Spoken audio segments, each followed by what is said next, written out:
Bienvenue à tous et merci de nous rejoindre sur Télé 50 pour l'essentiel de l'actualité. Encore du contrôle parlementaire à l'Assemblée nationale. Ce mercredi, deux ministres, celui des Affaires étrangères et son collègue des PTT, se sont retrouvés devant les députés nationaux pour répondre aux questions avec débat initié par les députés Emery Okunji et Germain Kambinga. Après avoir reçu les desiderata des députés, les ministres interpellés devront revenir pour donner des réponses afin d'éclaircir les élus au sujet de l'organisation du 14e sommet de la francophonie à Kinshasa et le retard connu pour la connexion à la fibre optique. Crispin Chibassou et Doudou Chamala. La connexion à la fibre optique, la République démocratique du Congo devra se rattraper après avoir raté le rendez-vous de l'Afrique du Sud suite au détournement des fonds devant servir à la construction du point d'atterrage à Mwanda dans la province du Bar-Congo. Et les raisons du retard connu ont fait l'objet de la question avec débat initié par le député Okunji envers le ministre des Postes, Téléphones et Télécommunications, Trifon Kinké Moulumba. Les députés réclament au nouveau ministre des explications sur les responsables du retard connu par la République démocratique du Congo. Sommet de la francophonie, quels sont les avantages que le pays devra tirer? Germain Kambinga, député MLC, est revenu à la charge. Mais le ministre Raymond Tshibanda a démontré les efforts du gouvernement congolais qui se prépare à recevoir les délégations de tous les pays membres au mois d'octobre 2012. Après Fidel Babala, Martin Fayoulou, c'était les tours des députés Okunji et Kambinga d'initier les contrôles parlementaires ce mercredi, favorisant ainsi le débat autour de la tenue de la francophonie et la fibre optique, les questions d'intérêt national. Autre sujet à la une de l'actualité touchant cette fois-ci l'économie. Vous le savez, le gouvernement a décidé de mettre en circulation les billets de 1000, 5000 et 10 000 francs congolais d'ici les débuts du mois de juillet prochain. Mais comment la population a-t-elle accueilli cette nouvelle et l'analyse des économistes à ce sujet? La réponse dans cet élément proposé par Fabien Lumbala. Si on s'en tient aux déclarations de Patrice Kitebi, le ministre délégué aux Finances, toutes les dispositions sont prises pour que ces nouveaux billets de 1000, 5000 et 10 000 francs congolais n'entraînent pas une inflation sur le marché des biens et services. Mais les réactions parmi la population vont dans tous les sens. Avec les billets de 500 francs, les billets de 100 francs, les 200 francs, on a eu des problèmes de petits billets. Et si aujourd'hui on imprime des gros billets, des gros billets, est-ce qu'on n'aura pas besoin de petits billets? Je ne suis pas d'accord parce que le billet de 50 francs et les 100 francs va tomber caduc. La population n'acceptera pas à l'achat de pain, de cacahuètes, de tout ça. Les économistes, quant à eux, apprécient la décision, mais ils expriment tout de même quelques inquiétudes. Le problème fondamental, c'est la relation entre les émissions annoncées et les besoins en économie. Le ministre des Finances qui a annoncé la nouvelle n'a pas donné le contenu qu'il donne aux besoins en économie. Si l'on s'en tient au principe, si toutes les mesures sont bien prises pour éviter les dérapages, ces coupures vont donc aider à faciliter les grandes transactions économiques. Ils vont aider à faciliter la manipulation de la liquidité, son transport. D'après le ministre Kitebi, le moment est très opportun parce qu'il s'observe en République démocratique du Congo une stabilité macroéconomique depuis 2 ans. Abordons à présent ce sujet extrêmement sensible au Kasaï occidental où la motion de censure initiée par les députés provinciaux contre le gouverneur Hubert Kabasoubabo et son gouvernement provincial a été votée à Kananga. Sur les 33 députés, 30 ont voté pour le départ du gouverneur. Hubert Kabasoubabo est accusé notamment de mauvaise gestion, des accusations qu'il rejette évidemment. Les précisions dans cette correspondance de Prunongoy. 30 députés provinciaux sur 33 dans la salle ont voté pour le départ du gouverneur Hubert Kabasoubabo et son gouvernement provincial. La motion de censure signée par les députés provinciaux contre le gouvernement Kabasoubabo était déposée au bureau permanent de l'Assemblée provinciale le samedi et le bureau de l'Assemblée a notifié le gouvernement provincial représenté par le gouverneur intérimaire et ministre provincial de l'Intérieur, Jean Mwamba, qui a demandé à l'Assemblée provinciale d'attendre le retour en province du gouverneur Kabasoubabo. L'idée rejetée par le député provincial Daniel Mbaï dans la partie débat. Le président de l'Assemblée provinciale Omer Mijimbu ferme immédiatement le débat et et annonce le début des votes après avoir découvert qu'il y avait 33 députés dans la salle sur 47 que compte l'Assemblée provinciale du Kasaï occidental. Après l'annonce des résultats des votes qui renseignaient que 33 députés provinciaux ont voté oui et 3 seulement ont voté non. Un jeu de pierres a commencé. Les pierres étaient dans la salle par les inconnus. Les vitres du bâtiment administratif sont vraiment cassées. Il y a eu même des blessés. Et le général de la police nationale congolaise, section Kasaï-Occidentale, qui est arrivé immédiatement dans la salle, n'a fait que sécuriser les députés provinciaux pour qu'ils sortent de la salle. De Kananga, Louis Chingoyi Sembele, Télé 50. Et de son côté, le gouverneur juge non fondé toutes ces allégations et surtout la procédure suivie pour le vote de cette motion. Il menace de saisir la Cour suprême de justice. On l'écoute. Disons que c'est regrettable, c'est vraiment regrettable que la province soit déstabilisée de cette manière-là par des cabales qui sont montées par un groupe d'individus. Et donc, c'est une motion qui a sorti de beaucoup de malice, d'irrégularités, dans des cafouillages. Et donc, je pense que nous allons saisir la Cour suprême de justice pour introduire une requête d'annulation.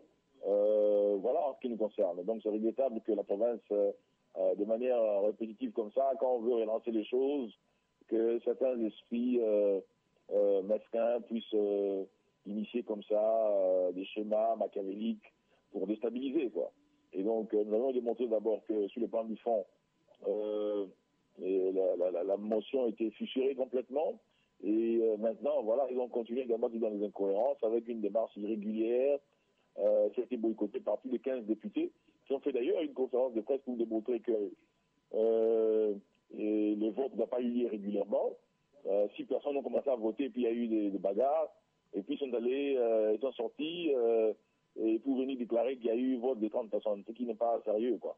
Et donc voilà, nous allons saisir la Cour suprême de justice pour introduire une requête d'annulation de cette motion-là. Autre sujet à présent, souci de transparence oblige, la compagnie Kibali Gold Mine tient à jouer franc jeu dans ce grand investissement de son projet aurifère en province orientale, au nord-est de la République démocratique du Congo. Ce mercredi, l'entreprise a réuni à Kinshasa tous les ressortissants originaires de la province orientale dans le but de leur présenter et expliquer ce grand projet aurifère. Floride Zantoto et Doudou Chamala. Chez Kibali Gold Mines, la transparence est de mise. Si les journalistes sont régulièrement tenus au courant de l'évolution de la mine Adoko, ce mercredi, les ressortissants originaires de la province orientale où le projet est implanté étaient à l'honneur. Question de se faire une idée exacte et précise sur ces géants miniers ainsi que son projet aurifère. C'est dans une ambiance conviviale, une sorte de retrouvaille, à laquelle se sont également retrouvés les députés élus de cette province. Autour du petit déjeuner, amuse-gueule en accompagnement, en attendant que le directeur général de Kibali ne prenne la parole. D'où vient ce projet? À quel stade se situe-t-il? Qu'a-t-il déjà produit comme effet? Louis Watoum ouvre le bal pour un bref exposé sur le projet. Nous avons cette habitude, chaque trimestre, de venir parler aux autorités de ce pays, de parler à la presse, pour leur dire ce que nous faisons, où nous sommes et où nous allons avec ce projet. Brillant exposé, tous l'ont reconnu. Mais les questions et préoccupations, elles, ne manquent pas. Et les réponses aussi sont fournies en toute exactitude, question de lever le flou. Au finish, ce sont les réactions d'autres participants qui se félicitent de cet investissement déclencheur du développement de leur province. Et à présent, les réactions à chaud des participants, ils sont tous originaires de la province orientale. On les écoute. C'est une très bonne démarche, celle de la transparence. Nous croyons que cette société contribuera à nous accompagner dans le développement de notre province et même après la mise en place de nouvelles provinces. C'est le plus grand projet de la province orientale et à vrai dire en matière de mines dans notre pays, c'est l'un des projets phares. La province orientale, en tout cas grâce à ce projet, se portera mieux en 2013 qu'elle ne se porte aujourd'hui et qu'elle ne se portait avant. Le projet Gold Mines à Kibali, pourtant c'est pour toute la province. Heureusement, les gens de ce côté-là en bénéficient plus. En termes de recrutement, par exemple, la main-d'œuvre, ça beaucoup pour l'élimination, par exemple, du chômage. Deuxième session de formation pour le personnel de l'Agence nationale de lutte contre les violences faites à la femme, à la jeune fille et à la petite fille ce mardi en la salle polyvalente du ministère du Genre, Famille et Enfants. C'est la ministre de tutelle Geneviève Inagossi qui a procédé à l'ouverture officielle de ces assises avant de s'entretenir avec l'ambassadeur de l'Union européenne en RDC, Jean-Michel Dumont. Kadikoulab. L'objectif principal de cette formation était de renforcer les capacités des cadres et agents du ministère du Genre, de la Famille et de l'Enfant, particulièrement ceux de l'Agence nationale de lutte contre les violences faites à la femme, à la jeune et petite fille, AVIFEM, qui est un service spécialisé sous tutelle du ministère du Genre. Présente à la cérémonie, la ministre Geneviève Inagossi a ouvert ses assises et a demandé aux participants de faire montre de beaucoup d'assiduité et d'engagement tout au long de cette formation afin de capitaliser les enseignements qui leur permettront d'éradiquer complètement toute forme de violence basée sur le genre. Je souhaite que vous soyez à même de défendre valablement l'image du ministère dans toutes les provinces et même à l'extérieur du pays, notamment au niveau de la sous-région du Grand Lac. Après la salle polyvalente, Marie-Ange Loukiana, Geneviève Inagossi a reçu en audience dans son cabinet de travail l'ambassadeur et chef de délégation de l'Union européenne en République démocratique du Congo, Jean-Michel Dumont. Ensemble, les deux personnalités ont également parlé des violences sexuelles faites à la femme congolaise ainsi que les stratégies à mettre en place pour faciliter la solution à tous ces problèmes. C'est un sujet évidemment qui préoccupe l'opinion européenne, mais qui va beaucoup plus loin que les histoires abominables que l'on peut entendre dans l'est du pays. C'est un problème économique, c'est un problème social, c'est un problème aussi du rôle des forces armées, c'est un problème d'impunité. L'Union européenne est donc déterminée à appuyer le gouvernement congolais à travers le ministère du Genre, de la Famille et de l'Enfant, afin de mettre fin à toutes ces violences. Le festival Toseka, c'est le tout premier festival international dans son genre, en tout cas à Kinshasa. Le rire, l'humour sera au rendez-vous du 8 juin au 10 juin prochain au Théâtre des Verdures. Les artistes de Kinshasa sont déjà prêts et ceux d'autres horizons sont déjà à Kinshasa. Et ils étaient 7 sur le plateau des Télé 50 pour donner déjà du goût. Michel Gou, de nouveau à Kinshasa. Ouais, de nouveau ici. Hein. Non, c'est la première fois à Kinshasa. Je suis très heureux d'être à ce festival. C'est la Dream Team, l'équipe de rêve qui a envahi le plateau de Télé 50 mardi à 21h. Télé 50 qui est un partenaire non négligeable de ce festival. Pendant 1 heure pratiquement, difficilement géré par Patinkieri, ils ont proposé avec talent des improvisations. Moi je ne comprends pas les Sénégalais. Si vous avez besoin de construire un maquis à la présidence sénégalaise, venez nous voir en Côte d'Ivoire, on a les plans, on a tout. Non seulement vous mettez un maquis à la présidence, un maquis sale. Ah, vous avez compris? Non, Des improvisations, il y en avait aussi en off. Un mot en français. Mais le Mungala, quand il pleure, il est toujours impudique. Marie, moi, si ça t'immatare, à Kurunguranga, Marie, il n'a pas quoi. Mais le Moulouba, lui, quand il pleure, il est en train de darder le regard. Après leur show sur les antennes de Télé 50, ils ont été reçus par le DG de la chaîne. Les comédiens venus d'ailleurs ont exprimé leur joie de se trouver dans la capitale congolaise. Ça fait toujours du bien de revenir ce soir. Je suis congolais ou bien?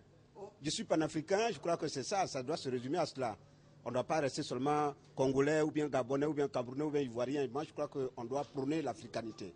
Durant 3 jours donc, les Quinois se régaleront. Le fou rire sera au rendez-vous au Théâtre des Verdures. Et toujours en ce qui concerne ce Festival international du monde de Kinshasa en première édition, un point de presse a été tenu ce mercredi à l'Institut français de Kinshasa. Question de faire le point sur où on en est avec le préparatif de ce grand rendez-vous de l'art. L'Institut français, c'est l'un des partenaires et c'est lui qui a donné le cadre pour cette rencontre.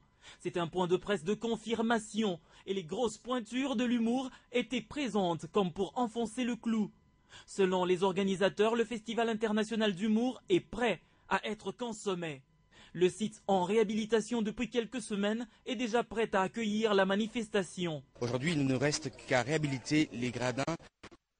Le Zénith de Kinshasa, très bientôt à Kinshasa. Tout ce qu'il fallait est à 80%. Il reste les autres artistes qui sont en route, qui doivent arriver. Il y a d'autres vols qui sont prévus aujourd'hui. Il reste l'organisation des 3 jours. Donc voilà, l'effectivité des 3 jours.